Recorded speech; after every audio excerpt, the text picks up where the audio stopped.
Welcome to the Branded Specific Card Analysis, where I, Eon, will go through a card's characteristics. For example, its perks, its shortcomings, synergies, and all that. Now, some of you may remember a series from about half a year ago, where I used to write articles on specific cards that people could vote on, but I discontinued the series because I felt it didn't quite work out. So we're trying to raise the date here and bring it back as in video format actually. It'll be quite interesting. And because of that, this is actually going to be specific SCA, specific card analysis number 15. Not number 1, number 15. Very interesting, huh? Anyway, the card we'll be going over today is Crypt Conjurer. Crypt Conjurer has been released for quite a while now. It's a set 2 card, it's actually quite old. And it's seen a fair bit of play, mostly in Wegu decks, Life Gain decks, or just dedicated decks. Crypt Conjurer is the kind of card that usually forms its own deck. It's not a support card. It's usually what is it? It's more of one of your main stars. If you include that, usually want it to be one of the stars of the show.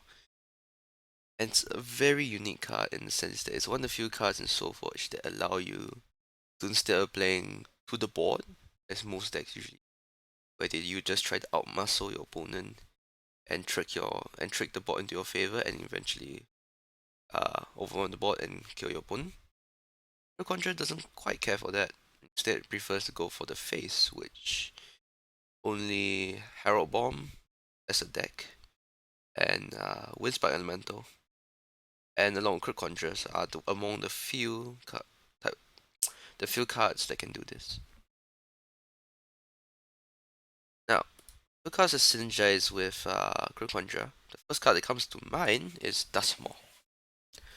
It's kind of no-brainer, since the Tendrils of Twilight, the Soulbind of Dustmaw, gives you free spells, free Necrom spells specifically, to trigger your Crypt Conjurer with. So, allowing you to have a powerful removal engine in natural Dustmaw combos, and also free life drain from, for free. It's a quite important combination. There's nothing more to say really. It's just value. But it's so good. If you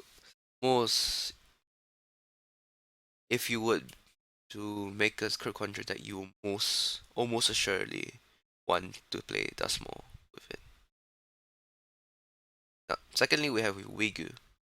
Now, Wegu, as most of you will know, is a threat that builds up as you gain health, and eventually becomes this gigantic tree with breakthrough that will flatten your opponent if they cannot answer it. Now, unlike most dedicated life gain decks, which use cards like Druid's Chant, which usually would be a really terrible card, right? Combine, sorry, pairing Crypt Conjurer with Wegu makes your Wegus more of a side character really, because your Conjurers usually don't give you large bursts of health. They give you small incremental boosts to your health. So if you play Crypt Conjurer Wegu Tendrils of Twilight with the Dustmaw, from the Dustmaw, you get a 3/4 Wegu. Not a lot. It's still quite small. The Wegu is not very scary. But even a level 1 Wegu can grow huge if you have higher level Crypt Conjurers on the field. For example, if you have Crypt Conjurer 3, you go Wegu 1 into Howl, and level 3, you get 19 damage. That's a 1920 Wegu. Which is still level 1, mind you. Which makes Wegu a almost secondary win condition. Because not only you're draining the opponent's health, you're also building up a threat while buffing up your own health. And finally, we have houses. It basically does the same thing as Crypt Conjurer, so it's a lot of burn. If you have even a Crypt Conjurer 2 with a Howl and Player Row 3, 17 damage. That's a sizable chunk of health that you also gain for yourself. So that is something to keep in mind. The other cards that I didn't quite mention here are cards like Scythe of Chiron, which makes your Crypt Conjurers a much scarier body. Like a Scythe on 3 creatures would make a Crypt Conjurer in player level 1 a 7/8, which is pretty good. Also Immortal Echoes, which is mm, a bit more rare because often you can't really pair Immortal Echoes Crypt Conjurer because there aren't that many cards you really want to pull. Like you could pull Dustmore, you could pull Crypt Conjurer, but you can't really play Wegu in that deck. But it's still something to keep in mind after all. So moving on to bodies, was it? Yes. Yep. By far, its biggest strength, as I nicely written down for myself, inevitability. Now it's a strange concept in Soulforge. Not really. Kinda not really. Because many decks, or several decks rather, have always had that ridiculous late game state where, in the past we had things like Iron Maiden 3 coming down, Scotchman 3. Those decks have existed for a long time. And but Crypt Conjurer goes about it in a different way. Instead of putting a humongous threat on the board, Crypt Conjurer goes for your opponent's throat directly.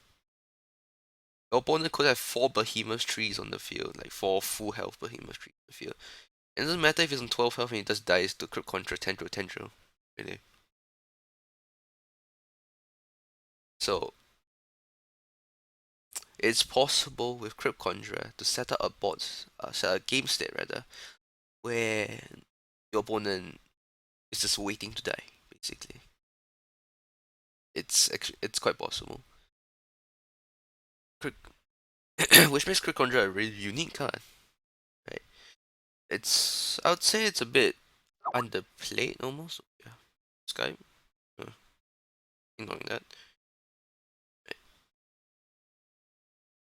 And then next, what was I saying? The life you gain also feeds. Yeah. Yeah, gaining life actually allows you to ignore your opponent's board instead of, say, your opponent plays a Frostmane Dragon.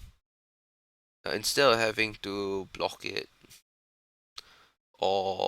there's actually a better example, Behemoth, right? The Behemoth then 10/10 slaps you for 10. That usually hurts. But, goodness, but having gaining about, say you go Crypt Conjurer, Tendril, you get 6 health. That's really half a swing from Behemoth for free. One got free. Now, I'm not quite saying that you can just ignore a Behemoth forever and just let it slap at you forever. But the health you gain does help in buffering. It gives you a bit more time to slowly chip away opponent's health and go in for the kill. So that it helps itself. The card supports itself. And many of Necrom spells like Scythe Chiron, Mortal Echoes, Distant Siphon, which is a bit more rare because when you play Crypt Conjurer you want more Necrom cards, but Siphon wants more Utera cards, which is a conflict. But Siphon is a really good, like buffing a Crypt Conjurer turns it into a 6/11, which is really good. It's a very nice size body. Of course, the reverse is true because if a Crypt Conjurer gets, say, your opponent plays Dustmore instead, if you get to -1/-1, it goes down to a 2/7, which then becomes really easy to kill. Or even if you get Siphon, you get 0/5, which is terrible, of course. It's hmm, what's another thing? Yep, that's about it for qualities, I think. Let me Now, one card I want to mention before we go on to the other shortcomings is Etherphage. Because as a as we know, Crypt Conjurer, you need to cast spells to get value out of this. And Etherphage just robs you of your spells. And while Crypt Conjurer does trade with Etherphage at all levels, it's you just get a 3/8, 5/15, 5/14, and a 7/20. That's not very good at all. In fact, it doesn't even trade low 3, right? Like Etherfish can put a wrench in your plans because your game plan is being disrupted by your opponent. And your opponent even gets a body of it, which is often quite disastrous. Crypt Conjurer is also. Hmm, But Etherphage, Crypt Conjurer can be stopped by other ways as well. Like, not many actually. Embryo comes to mind, but Embryo is Embryo is a very specific card. You have to put it in. You have to invest a lot to play it, right? You can't just throw Embryo into a normal deck and expect it to work, right? But Etherphage removes the option for you to cast spells and force you to play the creature game, which you don't really want because you just want to burn out your opponent and slowly kill them. So Etherphage, Conjurer, Public Enemy number one. Yep. Back to short and then to the text shortcomings. Rob Conjurer's body is not amazing. A 3/8, 5/14, 7/20. Not amazing by constructor standards. And because it has a lot of health, yes, but no one in constructor really fights fairly. If you consider a Frostmane Dragon with explosives, that was just one shot of Crypt Conjurer, and pretty much all ranks actually. Yes, all ranks. A Behemoth, you put a Behemoth in front of Crypt Conjurer. Crypt Conjurer dies, leaves a 7/7, a 10/10, an 18/18, still a very sizable body. That's a problem. You still have to deal with the Behemoth. And his low attack also makes it vulnerable to cards like How Do We Get Sarah's Will, which currently aren't too relevant in the metagame, of course. But if we get several good zombies or Cow gets more support, or if Sormator gets more support rather, then you'll be hard pressed to find opportunities to play Crypt Conjurer. Oops, if you're not Smurkers. You need to cast spells to get the value out Crypt Conjurer. If you don't cast spells, you're just getting a vanilla. A vanilla 3/8, 5/14, 7/20. Horrible. Talk about this. Oh, sorry. You need to cast spells to get your engine going. Now, if your opponent can force you into playing the creature game, like you're forced to play Dustmore to not Dustmore combo, just Dustmore alone to just block, for example, you're not getting the damage in. You kind of want to chip away slowly. Because not all Crypt Conjurer's decks are necessarily UN. There have been UT Conjurer's decks using Windweaver to sort of like prolong the lives of your uh Crypt Conjurers, which is quite an effective deck actually. No one really did wrong with it, interestingly. And the biggest cost is really that you really need to invest into Crypt Conjurer. You can't just slap Crypt Conjurer into your usual UN deck, your usual NT deck, your usual N whatever deck, and expect it to work. And you need your Dustmore Tendrils, you need your Houses, you need your Scythe, you need. It's a lot of cards and not all decks can necessarily support. So that's something to keep in mind when you're trying to play a Crypt Conjurer. And that's probably the biggest thing really. When you play Crypt Conjurer, you probably want around 10 Necrom spells. Assuming you count Tendrils and Necrom spells, of course. So, because Crypt Conjurer is a very unique card by virtue of the way you play it. Instead of going for the board, you go for the road, or the face.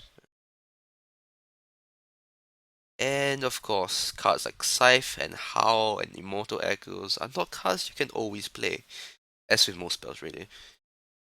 Right? You have, if you draw a hand with Immortal Echoes, Scythe, Howl, and I don't know, Tendrils, and it's your first turn, you're gonna cry.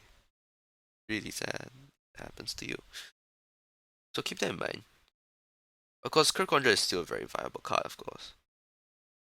And as I said earlier, it's quite underplayed. And actually, I think you could probably come up with a good deck with it, a relevant deck. Of course, the other burn-based deck in the meta game right now, quite prevalent, will be Herald Bomb, the deck with Herald using Herald Destruction, Fightable to inflict massive amount of burn. It's probably the Herald is probably the other card you can compare to this. The problem with Herald is that when it comes together, it's really scary. But if you can get the perfect draws as Herald Bomb, but if you just don't see your heralds, you're just a deck with bad Utera removal spells and Patriarchs. And maybe Mana Summons and Windspark Elementals. But Crypt Conjurer doesn't necessarily force you into that hole. The trap of being forced to combo. And that's perhaps another strength of it, which I failed to mention. Was that is that even though it requires a lot of investment, even when things go awry, it's not terrible. It's not as bad as Harrowbomb. Because even though the stats are really bad, if you can combo, if you can use spells with it, cards like Dustmaw, you could put cards like Dustmaw, Windweaver, Behemoth. You don't have restrictions like that. Whereas putting cards like Windweaver and Behemoth in Harrowbomb is quite difficult because you really need all those combo pieces. The Fighter Bomb, the Dendrify, Metamorphosis, Herald, Lizin Shard, that kind of stuff. And of course, the other big difference is that you gain life as Crypt Conjurer, which is quite important. For cards like Distant Sludge, Wagyu, and not a Boris. A Boris is too good. Yeah, Crypt Conjurer, pretty good card. I would recommend that you try two decks with him. The most intuitive one would be, of course, the life gain one with, as I just mentioned, Sludge, Wagyu. That's more Behemoth probably, and Oros Siphon, that kind of stuff. You could also try an NT version using Windweaver Xerox, Scythe, and I believe Sorrowmane's some play in there. I can't remember myself, but yeah. Quick ladies and gentlemen. I hope you guys enjoyed it actually. I probably should have said that better. Like it's still the first time I'm doing a video like this, so I imagine it to be quite awkward. That said, I appreciate all feedback that you guys can forward to me, whether I was too awkward, whether I spoke too quickly, too slowly, the kind of stuff. I mean, I really always wanted to do the SES. I just didn't find the article format to be quite effective. So it's more of like a pilot, like a test episode almost, to see whether the video thing will work. Do leave me your feedback, and I appreciate it. And thank you for watching.